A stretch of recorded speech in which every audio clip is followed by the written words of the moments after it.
Bueno, yo soy Santiago López, soy estudiante de la tecnología de análisis de costos y presupuestos del primer semestre y esa es la entrega del reto número 4 en el cual elegí la opción número 3 que es leer un artículo en inglés sobre el tema que eligiéramos. Podría ser de contabilidad, finanzas, costos, riesgos financieros, modelos matemáticos y estadísticos para finanzas, cualquiera de ellos.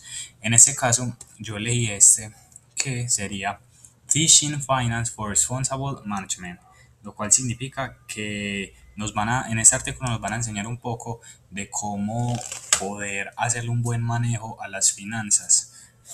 Empecemos. Abstract. The dominant shareholder value paradigm in academic finance is the major obstacle to responsible management. The methodology for responsible management education identifies three aspects to address: building sustainability knowledge, incorporating sustainability in an integrated way, and developing practical applications. Applying this methodology to academic finance education and based on our own teaching experience, we propose three shifts to the current approach. First, courses should start with sustainable development as the goal, i.e., finance as a means instead of finance for the sake of shareholder value maximization. Second, courses should offer an alternative perspective to shareholder value, not just slight modifications. We suggest using the integrated value paradigm, which estimates not only financial value but also social and environmental value, which tends to be an eye opener to students. Third, practical learning tools could enhance the interdisciplinary learning experience of students. To achieve these shifts, business schools need to show leadership with the right tone and incentives from the top. Okay, keywords: responsible management, finance education, sustainable finance, shareholder value, and integrated value. First, introduction. Business schools are the unique position to shape the thinking and decision making of leaders in organizations around the world. But the road to teaching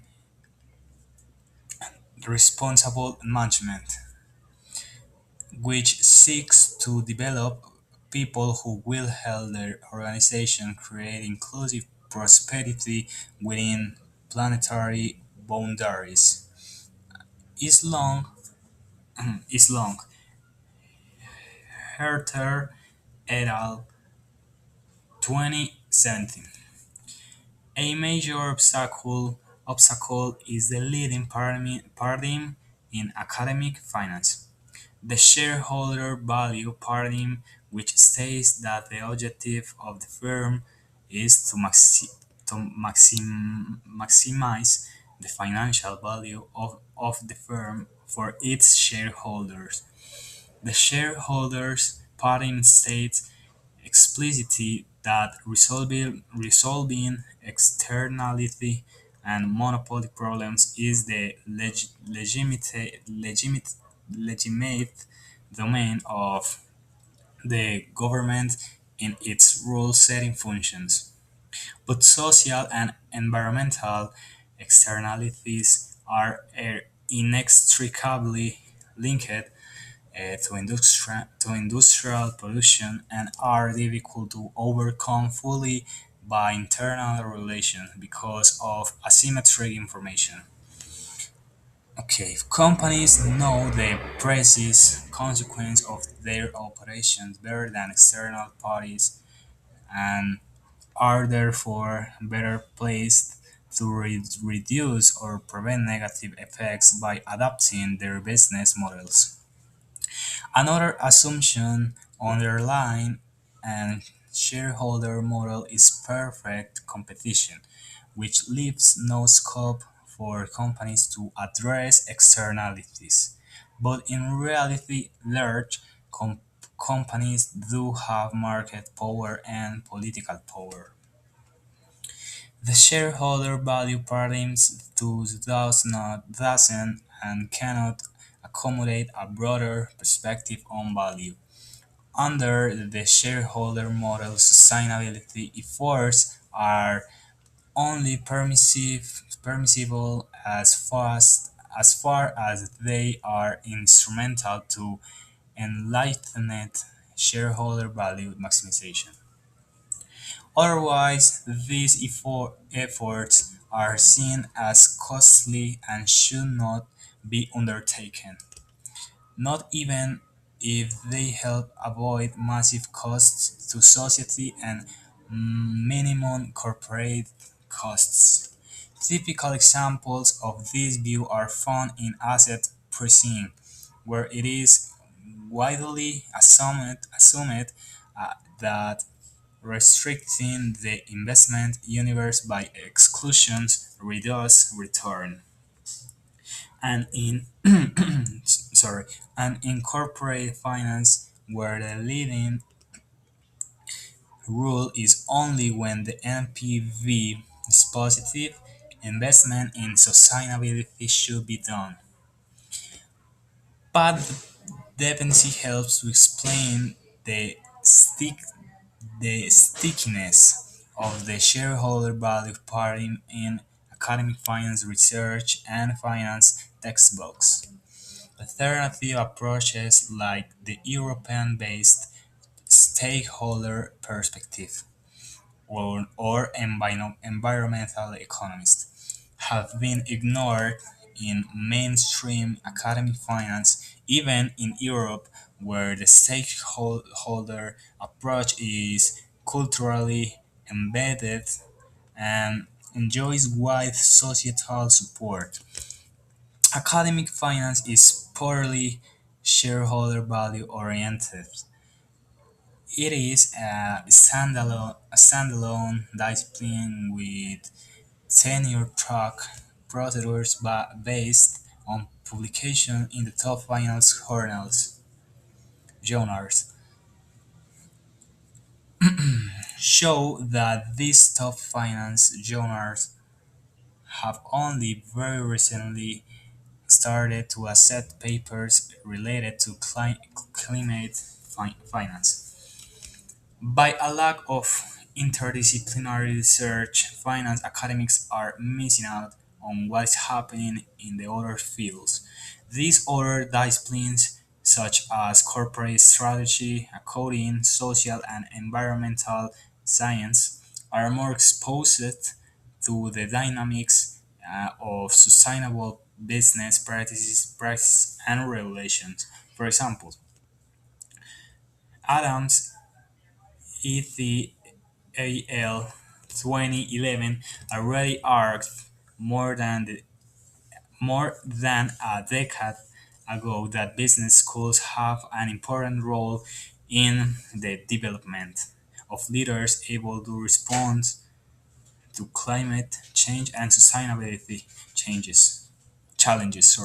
Meanwhile, there is a literature on teaching sustainability in coding which is lacking in finance with a few notable exceptions. Another unrelated factor that might explain the stickiness of the shareholder value paradigm is fear of the unknown.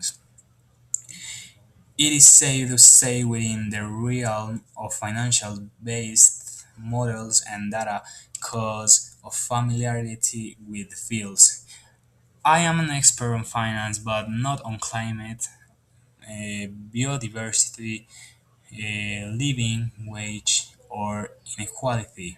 An experience in publishing in finance journals.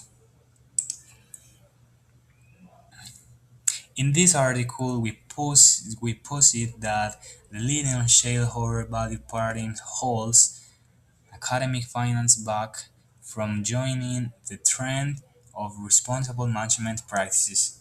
Current efforts to incorporate sustainability focus on the use of ESG ratings to improve risk management. ESG rating examine the inward impact on company value, thereby staying within the shareholder value paradigm. While the aim of responsible management practices is to improve the outward impact of companies on society and environment. We aim to answer the following research question in this article: how to teach finance and in a way that aligns with responsible management. More specifically, how to teach finance beyond shareholder value while incorporating outward impacts. To answer this research question, we apply a methodology developed for responsible management education. This methodological approach distinguishes three phases for responsible management education. We operationalize person or operationalize these three phrases by identifying bottlenecks in academic finance and by building on our own experience in teaching finance from a stakeholder perspective. The first and most straightforward phase is building knowledge of sustainability. Provides an excellent overview and sustainable development. The second phase is to incorporate sustainability comprehensively into, into responsible management education. For finance, means that the value functions should measure and value social and environmental externalities alongside financial factors. Calculating the integrated value, which combines financial, social, and environmental value, requires an interdisciplinary approach. This also requires a dynamic and multi-level perspective given the nature of sustainability transitions. This is in line with a long-standing economic tradition of creative destructions. Risk will move from backward-looking based on historical volatility to forward-looking risk measures, such as scenario analysis and real option analysis. Finally, shareholder primacy in corporate governance should give way to stakeholder-based corporate governance. This will align governance with the value functions, the first element of the second phase. The third phase refers to practical applications. Review managerial learning experiences, among which cases problem-based assignments and internships. In particular, the use of group assignments on the integrated evaluations of a real company can be instrumental to advance student skills and in an interdisciplinary setting, which we illustrate with the Inditex case study. This case study requires students to estimate not just financial value, but social and environmental value too, as well as the interaction between those types of value. This is bound to give them a more holistic view on company's performance for all stakeholders. And, and thus, plenty of discussions. When, when doing these assignments, students experience firsthand how difficult is it to perform an integrated evaluation since some social and environmental data points are still missing. They also observe the wide divergence in outcomes, while the integrated valuation of some companies may be higher than their financial value. The reverse is true for many companies. Manufacturing, fast fashion, food, or tobacco. In such sectors, the social and or environmental value destruction typically drives the company shareholder value creation. Okay, I finished reading this, and I'm gonna give you my explanation in Spanish. Bueno, un poco del resumen que viene diciendo este libro es que ellos identifican una metodología para la formación en gestión responsable, el cual identifica tres aspectos que ellos abordan en este artículo, que es la construcción de conocimientos sobre la sostenibilidad, su incorporación y el desarrollo de aplicaciones prácticas.